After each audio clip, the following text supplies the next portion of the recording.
بسم الله الرحمن الرحیم. الذکر بعد الاذان.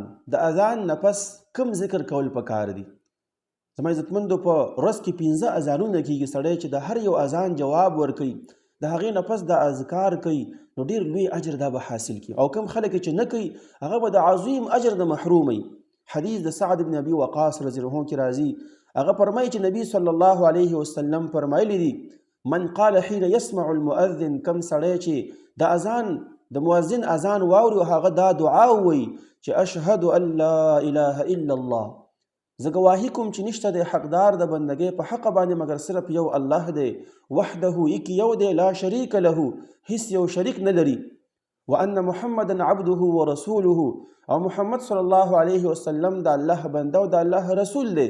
رضیت بالله ربا، زه راضي یم په الله باندې د دینه چې هغه زما رب دی، وبمحمد رسول، او په محمد صلی الله علیه وسلم باندې راضي یم چې هغه زما رسول دی، وبالاسلام دینا، او په اسلام باندې راضي یم چې دا زما دین دی.